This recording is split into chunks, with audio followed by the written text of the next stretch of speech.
Assalamualaikum warahmatullahi wabarakatuh. Ketemu lagi dengan saya Wayu Hadiana. Di video kali ini masih membahas tentang SNPMB tahun 2025, di mana sekarang sudah mulai mendekati untuk memilih jurusan nanti tanggal 4 Februari tahun 2025. Dan kita akan mengecek kembali website yang ada di SNPMB. Semoga ada yang terbaru.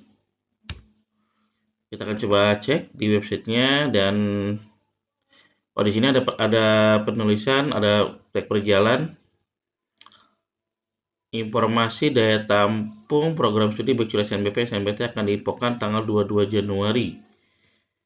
Sekarang tanggal penutupan masa pengisian PDSS oleh sekolah pada 31 Januari 2025. Oke, berarti daya tampung sudah ada berarti ya. Mudah-mudahan sudah muncul SNBP. Kita klik SNBP di sini. Daya tampung apakah sudah muncul? Nah, ini nih, sudah muncul di sini ya. Baik. Video kali ini kita akan membahas tentang membaca daya tampung yang ada di SNBP tahun 2025. Di sini ada daya tampung program studi jalur SNBP tahun 2025. Bagaimana peluangnya dengan membaca ini, presentasinya bagaimana? Kita akan coba ya. Dan di sini ada sekitar cek semuanya ada 76 kampus negeri di seluruh Indonesia. Dan mereka sudah muncul daya tampungnya.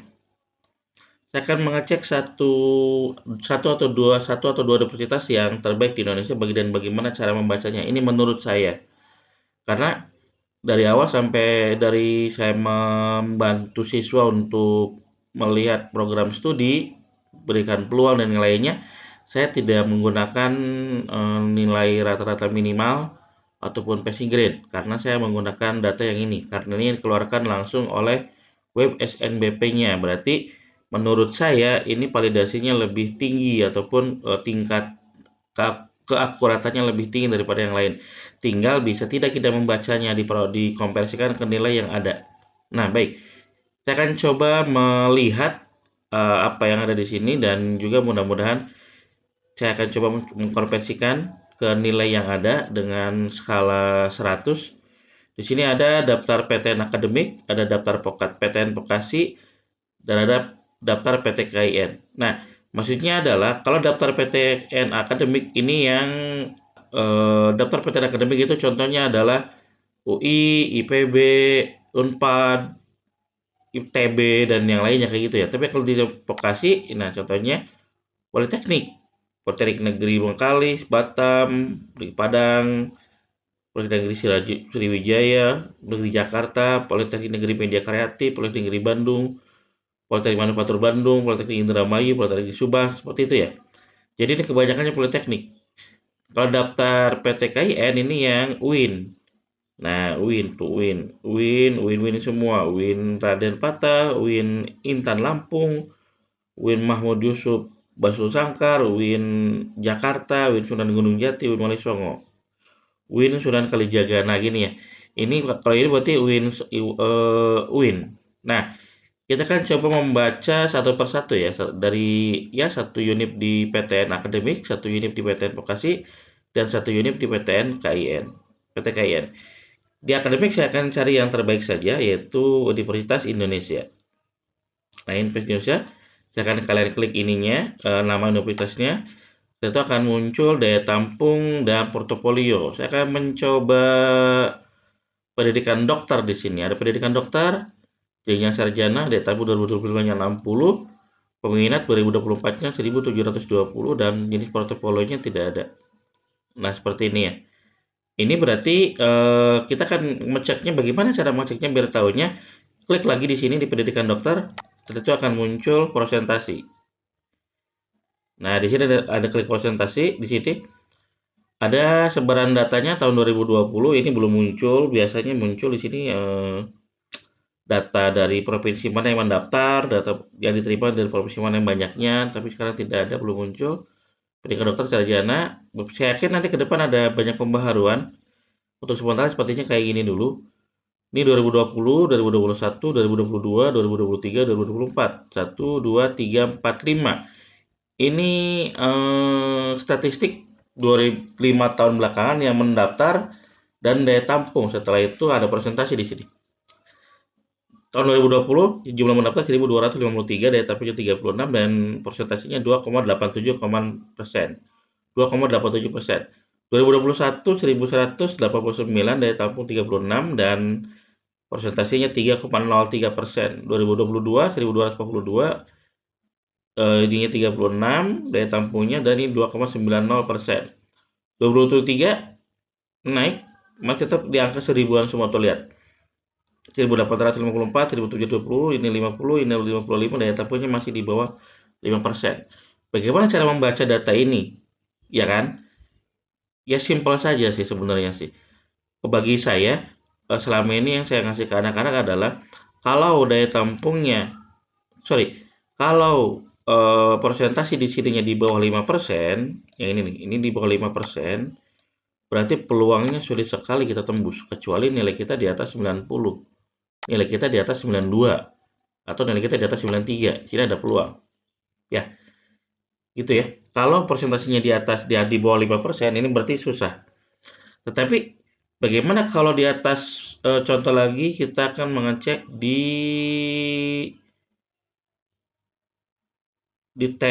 matematika murni. Nah, ini matematika murni, presentasinya berubah. Kenapa? Karena daya tampungnya berubah.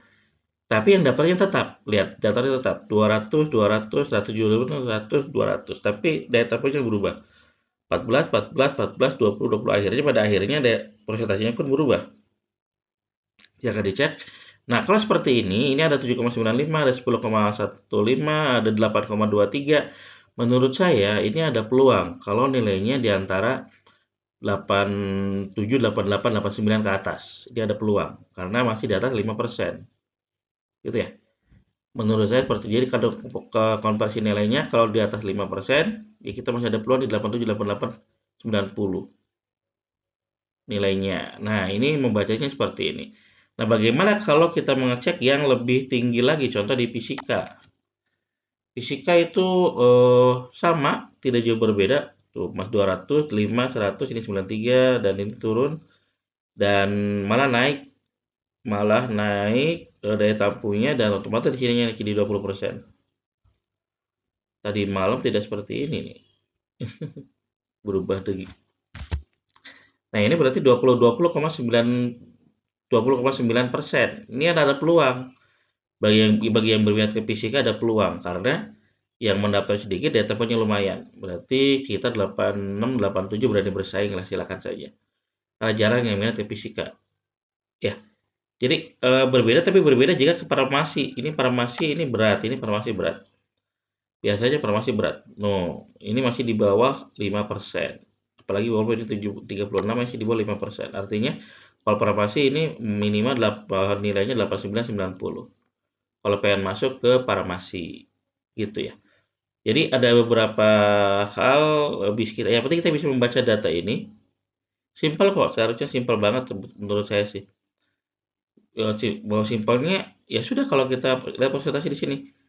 Kalau kita nilainya 86 atau 86, ya cari yang presentasinya di atas 10%. Contoh, contoh yang di atas 10% adalah kalau di UI ya, kalau di UI mana nih ya? Kecuali yang di atas ya, kecuali yang ini kita cari ke bawah. Contoh yang di atas 10% itu adalah mana nih? Kira-kira ada nggak nih?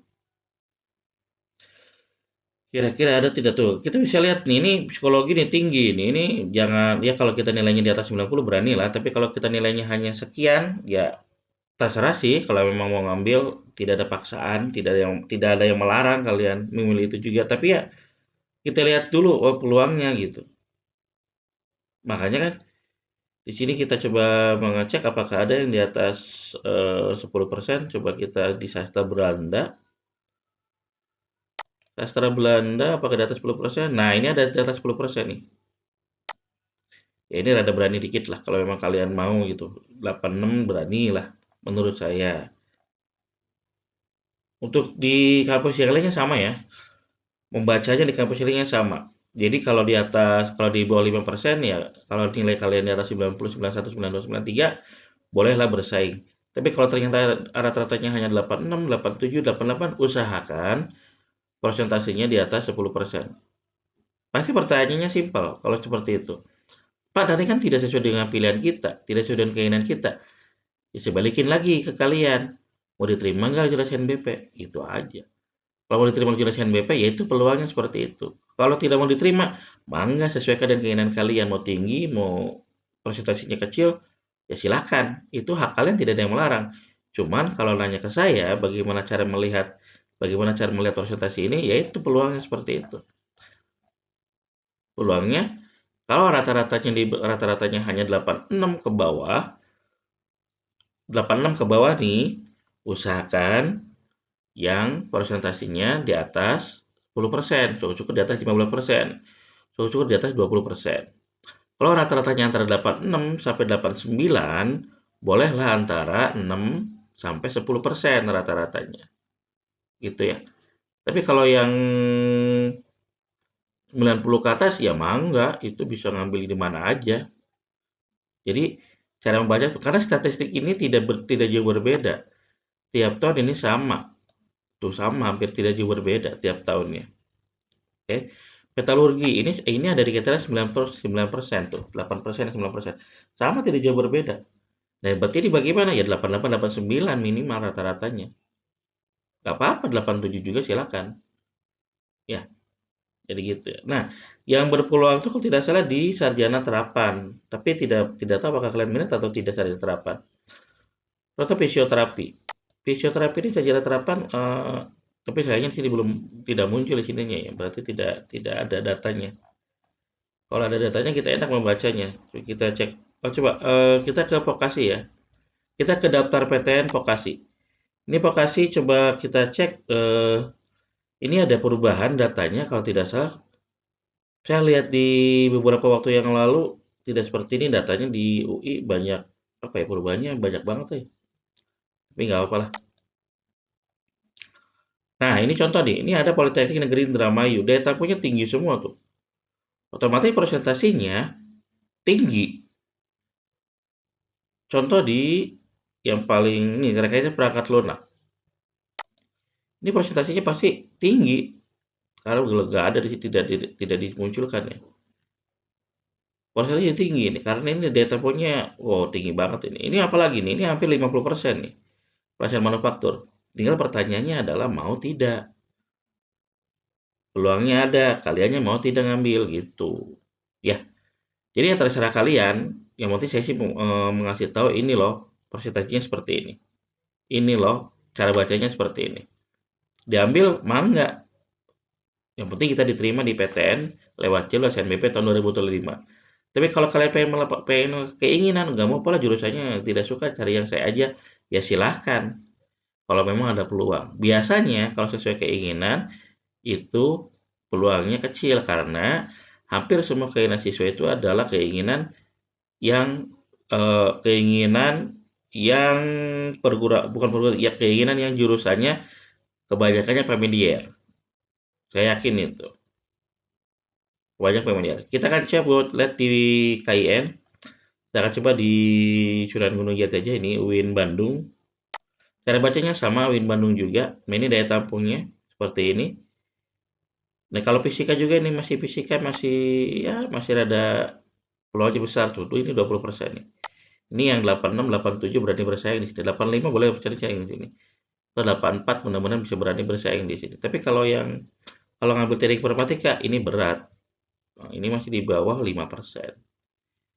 Bagaimana kalau agroteknologi? Ini lumayan lah, bisa berani bersaing. Masih 10% di sini. Gitu ya.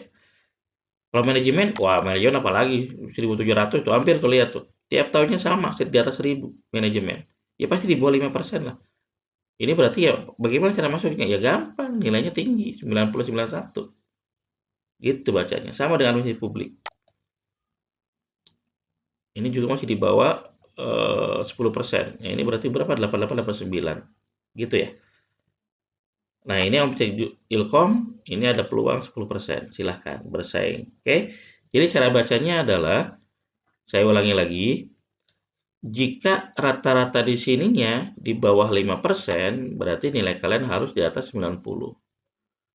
Oke, jika rata-ratanya antara 5 atau 6, 5 atau 6%, 5 sampai 10%, kalian bisa bersaing di rata-rata antara 86, 87, 88, 89. Tapi kalau hanya 6%, 7% ya dapat 89 lah. Tapi kalau 9 sampai 10% itu berarti rata-ratanya antara 86, 87. Kalau di atas 10%, 15%, 11%, 12%, ya 85 berani bersaing 85, 86. Apalagi kalau di atas 20%, berarti ada peluang di rata-rata antara 84, 84. Jadi kalau rata-rata kecil gimana? Ya, sekolah kita kecil, sekolah lain kan belum tentu kecil juga rata-ratanya. Apalagi di sekolah swasta, mohon maaf, apalagi sekolah-sekolah swasta. Jadi ada beberapa sekolah swasta yang memang rata-ratanya tinggi. Terus gimana ngeceknya? Ya itu kan kita bingung juga. Makanya berbicaranya peluang. Kalau bicara peluang ya sudahlah, daripada kita nggak diterima di SNBP, mending nyari peluang yang ada kalau pengen diterima lewat jalur SNBP. Tapi kalau pemikirannya, udahlah nggak apa-apa, nanti juga ada UTBK, ada Mandiri, ya silakan saja milih yang sesuai kalian inginkan. Nggak ada yang melarang. Saya hanya memberikan gambaran, membaca statistik yang ada di sini. Oke, terima kasih. Itu saja dari saya. Semoga bermanfaat. Silakan kalian bertanya-tanya di kolom komentar kalau ada yang tidak mengerti ataupun perlu dibahas. Nanti akan saya bahas di video berikutnya. Sekian dari saya. Assalamualaikum warahmatullahi wabarakatuh.